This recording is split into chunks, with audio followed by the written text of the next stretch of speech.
Hi guys, and welcome to another Watch Geek video. Today we're unboxing a watch from a French micro brand called NEOTYPE. This is their second model. The first model was a rather original looking diver, and this is their take on a chronograph. Now the watch comes in this sleeve that contains the box, and the cool thing is that all the specs are right here on the side, but I will be putting my own in the corner of the screen. Now this is just the unboxing and first impressions. I will be doing a full review with macro shots and everything, so do stay tuned for that.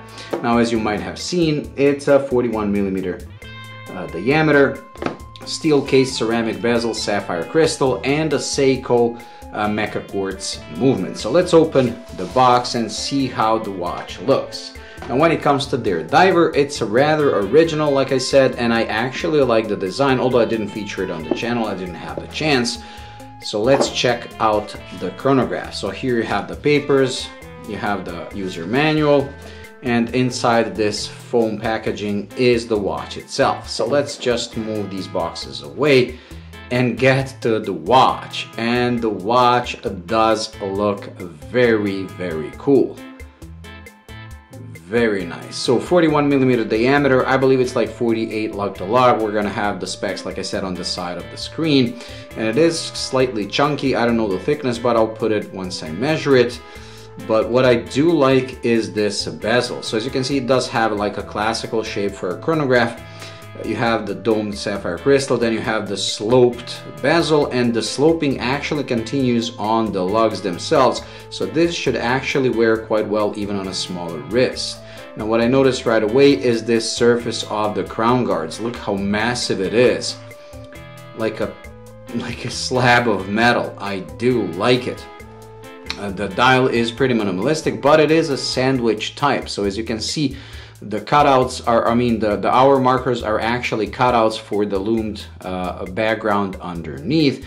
You have these sunken subdials. This one is a 24-hour subdial, and this is the minutes for the chronograph. Here's the chronograph seconds, and I like it when brands that use the Seiko Mecaquartz exclude the running seconds, so you don't have that tick, that typical quartz tick. So this one, you only have the minute hand actually just moves slowly, and the only way to see the seconds move is to activate the chronograph.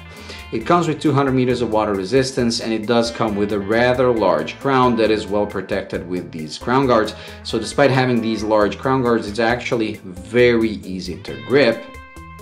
Pulling it out, you can adjust the time, and it does have a ghost click for the date, but there is no dates here because this is a no date variant. Now the pushers, let's test them. Yep, the pushers are actual screw-in pushers. I guess that's why you get the 200 meters of water resistance. So you do have to unscrew them to use them, which is something I like. I hate when the watches come with fake screw-in pushers. Either put a regular pusher, don't put a fake one, or if you're gonna do a screw one, do a real one. So let's start the chronograph. It has a very nice mechanical click, just like every other Seiko Mecaquartz. And when you stop it and when you reset it, the difference between this and a Miyota powered Mecaquartz is that Miyota uses the step motors to slide slowly move the hand back, while this one actually uses like a mechanical three-pointed hammer that actually pushes the hands into their position, just like on a real mechanical chronograph. So that's why I prefer Seiko's Mecaquartz to Miyota's. So let's push it back like so. Very nice, everything lines up. And I do like this bezel. Now this is a matte ceramic bezel, but what I especially like is this massive steel ring around it. So the bezel is actually quite large, very wide, and then you have this like part of the steel which is brushed, then you have the bezel, and then you have a very thin steel ring again. Very nice. So the watch is quite simple because it's like black and white, but it's actually quite interesting. I don't know if you can see how sloped the chapter ring is, but I will be able to show that in the full review. Like I said, this is just the unboxing, so I don't know how much of that is coming through the camera. The watch does look much more interesting than it appears at first glance, and especially in the renders. In the renders it's pretty flat, but once you start playing with it and turning it in your hands, you can see that it has a lot of depth. I really do like it. It's familiar but very, very original, and I like it that they kept the DNA they created with the diver, so you can tell that it's a NEOTYPE watch if you've handled their diver, when you see this, you're gonna know it's the same brand, which is very hard to achieve. Like in 2 models, they managed to get like their own design language. The watch comes with a 22mm FKM rubber strap, which does look very nice. It goes well with the watch. The case back is closed. And yeah, these chronographs are limited to 75 pieces each. It's gonna come, I believe, in 4 colorways. You have this regular white loom, then you have the faux patina loom, and then you have both in a variant with a PVD coated steel case. But I actually prefer this one because I believe with the PVD you're gonna lose this contrast between this very wide steel ring and the ceramic insert. I really do like that.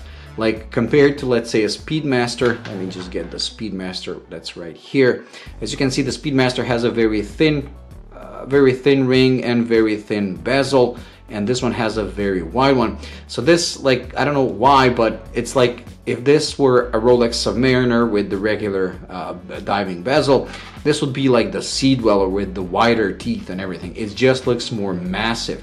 But as you can see, here it is next to the Submariner. The dimensions are pretty much almost the same. And as you can here, you can see just how massive these crown guards are, because the Speedmaster is already like has a very large crown guards that protect the pushers as well. But look at the size of these. It makes the Speedmaster ones look very, very small.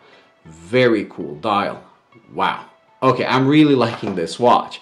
Now, this being the unboxing and first impressions, I will put it on my wrist to see how it wears on my 6.5-inch wrist. We're gonna do a loom shot, and that's gonna be it for today. Now, these are gonna be priced just under $600, so it's $592, I believe. And like I said, limited to 75 pieces for each colorway. So let me put it on my wrist, and here it is on my 6.5-inch wrist. It really looks very, very cool. Okay, I'm really liking this one. The strap is slightly too long for my taste. As you can see, I do have the slip sticking out, but I do have a very small wrist at 6.5. And yeah, definitely go for the steel variant because the contrast of the rubber strap and this black ceramic bezel with the steel ring just makes the watch look kind of cool. I believe this in all PVD, like blacked out, is not gonna look as cool as this. The lugs are also massive. Wow, I'm really, really liking this. Okay, I'll just rearrange the light so we can do a loom shot, and that's gonna be it for today. Okay, and we're back with the rearranged light because, again, my family's not home, they cannot help me. So let me just charge the watch for a few seconds. Get it back. Let's zoom in, let the camera focus, and turn off the lights. And there you go. Absolutely everything is loomed, even the sub-dial hands, the tachymeter scale on the ceramic bezel, and that sandwich dial. Wow. I do like the fact that the hands are the same width as the markers. It like gives cohesion to the design, and the loom itself is actually quite good. In fact, since I do have the Speedmaster here, let's put them together. Given that this is a blue colored loom, which is always usually weaker than green colored one, I believe it matches the Speedmaster pretty well. So this is a very, very good loom. Okay, so like I said, that's it when it comes to this unboxing and first impressions. Do stay tuned for the full review, the macro shots and everything. And here you can see when we put it like this, you can see how thick this steel ring around the bezel is. It really does play with the light beautifully. I'm really liking this. So that's it. Thank you for watching. I hope you enjoyed. If you did, please like and subscribe, and I'll see you in the next one. Bye.